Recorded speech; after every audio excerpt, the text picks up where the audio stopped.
Occasion ఏదైనా location ఎక్కడైనా తెలుగువారి వేడుక అంటే ఆలివ్ మిఠాయి ఉండాల్సిందే. Sir okay. మనం పార్టీ మీరు టీడీపీలో రాజ్యసభ తీసుకొని బీజేపీలోకి వెళ్ళారు సార్. ఇవి చాలా చోట్ల జరుగుతుంది. అంటే ఒక పార్టీలో పదవి తీసుకొని ఇంకో అంటే పార్టీలోకి వెళ్ళడం ఇంకోటి చెప్తా పార్టీ మారడం. నేను I gown to the Chandrababu Naidu గారు, ఇట్లా నాకు ప్రెజర్స్ ఉన్నాయి, నేను ఆయనతో 1-to-1 మీటింగ్ చేశాను, నాకు ఇట్లా ప్రెజర్స్ ఉన్నాయి, దేశాని కోసం రావాలని ఆర్డర్స్ ఇస్తున్నారు, వాళ్ళు ఒకవేళ గట్టిగా చెప్తే కూర్చోబెట్టి చెప్తే నేను నో అనలేను సార్, నేను ఎందుకంటే అక్కడి నుంచి వచ్చిన వాడిని, వాళ్ళు కావాలంటే నేను పోవాల్సి వస్తుంది, అలాగే సమైకాంధ్ర అయిపోయేది, వాళ్ళు ఎట్లా రమ్మన్నారు, నేను కాంగ్రెస్లో తెలుగుదేశంలో చేరిపోయినాను, బికాజ్ అక్కడి నుంచి వచ్చినాను కాబట్టి కాంగ్రెస్ నుంచి.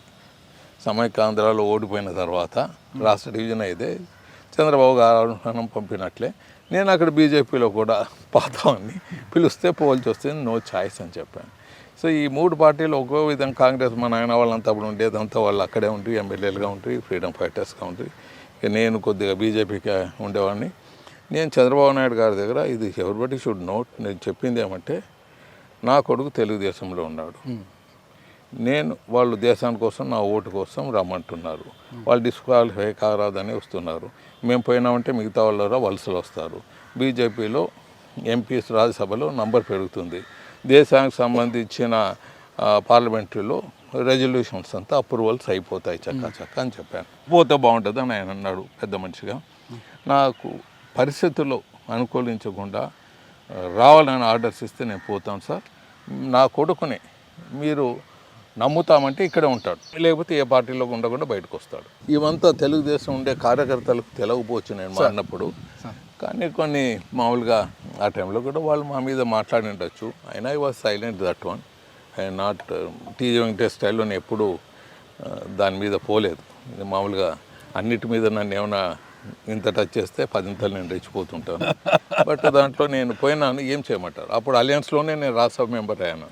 ఒక లాజిక్ ఉంది, బీజేపీ టీడీపీ ఉన్నప్పుడే అయినాను. వాళ్ళు బీజేపీ వాళ్ళకి పని ఉందన్నారు, 3 ఏళ్ళు ఇక్కడ ఉన్నా 3 ఏళ్ళు అక్కడ ఉన్నాను, ఏమవుతుంది అలయన్స్ భాగం పంచు. పార్టీ మారడాలు ఎంతవరకు కరెక్ట్? పార్టీ మారటము, పార్టీ ఫిరాయింపులు అనేది బేసిక్గా ఈ దేశంలో తప్పు ఉంది, ఒప్పు ఉంది. ఇప్పుడు మీరు ఒకటి తీసుకుంటే పార్టీలు అన్ని పార్టీలు తీసుకోండి, రీజనల్ పార్టీస్, దేశంలో ఉండే regional parties including Congress, national party Congress, అన్నీ ఫ్యామిలీ పార్టీలే. ఐ జస్ట్ ఛాలెంజ్, ఏదైనా పార్టీ ఫ్యామిలీ పార్టీ లేకుండా ఉందని చెప్పండి దేశంలో, అన్ని ఫ్యామిలీ పార్టీస్ ఉన్నాయి.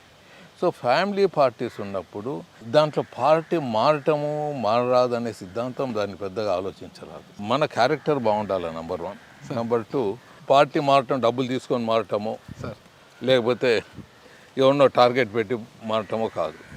ఒక్కొక్కరు డెవలప్మెంట్ చేయాలా, రాష్ట్రం బాగుపడుతుంది అనే దాంట్లో పార్టీ మారుతారనుకోండి, దాంట్లో తప్పు లేదు. ఓన్లీ సిద్ధాంతాలతో పార్టీ అనేది ఒక బీజేపీ పార్టీ ఉంది, ఒక సిపిఎం ఉంది, ఒక సిపిఐ ఉంది ఈ దేశంలో. ఈ 3 పార్టీలు తప్ప మిగతా అన్నీ family parties. You take it కుటుంబ పార్టీలు. ఇంక ఈ కుటుంబ పార్టీల్లో మారితే ఏమి, మారకపోతే మీకు అర్థమైనా కరెక్ట్. దీంట్లో ఏముంటుంది, వాళ్ళు జస్ట్ లైక్ చక్రవర్తులు ఉన్నట్ల. ఆ చక్రవర్తులు ఏం నిర్ణయిస్తారో అది శిరసావహించేది మిగతా సిస్టమ్. పేరుకు ఇది కానీ అది ఏముండదు. కుటుంబ పరిపాలనలో నేను చూసినంతవరకు ఒక పద్ధతిగా, ఒక ఎమోషనల్గా రాష్ట్ర డెవలప్మెంటో లేకపోతే అందరినీ ఇచ్చిపుచ్చుకోవటంలో కులాలకు మతాలకు అతీతంగా పోయే నాయకుడు ఒక చంద్రబాబు నాకు కనపడ్డాడు. ఈ కుటుంబ పరిపాలనలో, దేశంలో ఉండే పరిపాలనలో ఇది బెస్ట్ అని నాకు అనిపించింది. దాంట్లో ఇది వాస్తవం కూడా. అందుకే దేశంలో ఎక్కడ పోయినా చంద్రబాబు నాయుడు అనేది వాళ్ళకి డెవలప్మెంట్ గురించి మాట్లాడతారు. ఇక్కడ యాంటీ ఉన్నప్పుడు కూడా చంద్రబాబు నాయుడుదే, అటు ఎవరైనా యాంటీగా చంద్రబాబు నాయుడు మాట్లాడితే, డిస్కషన్లో ఎవరైనా మాట్లాడితే 10 మంది ఉన్నప్పుడు ఒకడు మాట్లాడినా 9 మంది కొట్టేంత పని చేసేవాళ్ళు. ఖచ్చితంగా ఇట్స్ అ ఫ్యాక్ట్. మనం ఫ్యాక్ట్ని ఎప్పుడు ఇది చేయరాదు. అదే సార్, జగన్ గారు ఏం చేస్తారంటే ఈ రూల్ ది స్టేట్ ఎమోషనలీ, కులాలుగా మతాలుగా డివైడ్ చేసి పారేశాడు. ఆయన ఒక ఎమోషనల్గా రూల్ చేశాడు. ఆయన ఎప్పుడు రాష్ట్ర ముఖ్యమంత్రి అయ్యారో ఫస్ట్ థింగ్ నేను చెప్పాను, ఇది 3 క్యాపిటల్ చేసే పద్ధతిలో షిఫ్ట్ చేయొచ్చు, అది ఎక్కడ అనేది తెలియదు, 3 క్యాపిటల్స్ చేయొచ్చు, 3 ప్రాంతాల్లో ఎక్కడ పెడతాడో తెలియని ఇదని పెద్ద స్టేట్మెంట్ ఇచ్చాను. Big news. మీరు అప్పుడు మాట్లాడారు సార్, అంటే రాయలసీమ ఒకటే కర్నూలుకు హైకోర్టు ప్రకటించడము అది మరి హర్షించదగ్గ విషయం. దాంతోపాటు మినీ సెక్రటేరియట్ కూడా కావాలని. అది సబ్జెక్ట్ వేరే. ఫస్ట్ ఇది నా ఫైట్ ఆల్ ది టైం ఉండేది. ఒకటి summer capital, winter capital, mini secretariat పెట్టండి. హైకోర్టు బెంచ్ అంటే మినీనే సార్, ఇది సెక్రటరేట్, మినీ సెక్రటరేట్ అది మినీనే. సో ఇవి పెట్టండి. ఇక్కడ ఒకటి, వైజాగ్లో ఒకటి పెట్టండి. మహారాష్ట్రలో ఉంది, కాశ్మీర్లో అన్నీ ఉన్నాయి. ఈయన ఏం చేశాడు, 3 ముక్కలాట ఆడాడు. అది చేయకుండా ఏదో మేము చెప్పినాం చేయాలా అనేది నా సిద్ధాంతంలో పోయాడో తెలియదు, కానీ కొత్త విధానం తీసుకొని వచ్చి ఆ క్యాపిటల్ని 3 ముక్కలు చేసి పారేశాడు. ఒక రాజధాని ఇట్లా 3 కట్ చేసి పారేశాడు. మేము మినీ పెట్టండి అయ్యా, వైజాగ్ పోలేము, మాకు మినీ పడేయండి. వైజాగ్ ఆడ వైజాగ్ క్యాపిటల్ ఉంటే ఇక్కడి నుంచి ఒక ఢిల్లీ పోయినంత పని అవుతుంది మాకు, ఎందుకు అలా చేస్తారు? మేము మా ఫైట్ అంటే నాకు గుర్తుకొస్తుంది సార్, విభజన సమయంలో కూడా అంటే మీరు సమైక్యాంధ్రనే కోరుకున్నారు. అందులో కొంతమంది రాయలసీమ విభజన కోరుకున్నారు, రాయలసీమ ప్రత్యేక రాయలసీమ కోరుకుంటే మీరేమో రాయలసీమ హక్కుల వేదిక అంటూ ముందుకు వచ్చారనమాట. అంటే డివిజన్స్ మీకు ఇష్టం లేదా సార్? ఎందుకు హక్కుల గురించి పోరాటం చేశారు? రాయల తెలంగాణ కూడా వచ్చింది మధ్యలో. అవును సార్, రాయల తెలంగాణ. నాకు ఈ దీనితో సంబంధం లేదు. నాకు only fight for hour backwardness. Telangana division అయినాక ఇంకా ఒట్టి రాయలసీమ ఒకటి మిగిలితే ఏముంటుంది మనకు? రాయలసీమలో 2 నాయకత్వాలు ఉన్నాయి, వైఎస్ఆర్, చంద్రబాబుది. వాళ్ళిద్దరూ డివిజన్కి ఒప్పుకోరు. మన ఊరికే ఫైట్ చేసే వాళ్ళం. ఒకనొకప్పుడు రాజశేఖర రెడ్డి గారు రాష్ట్ర డివిజన్కి ఉద్యమం పెట్టి ఫెయిల్ అయిపోయాడు. ఆయనే ఫెయిల్ అయినప్పుడు మిగతా వాళ్ళు ఏం చేస్తారు? ఊరికి అనవసరంగా కప్పగంతులు వేస్తారు. దాన్ని ఆచరణలో పెట్టేదానికి ఉన్నవి చేసుకోండి అంటే ఉన్న ఊరా పెట్టుకోరు. మనం హక్కులకు ఫైట్ చేయండి.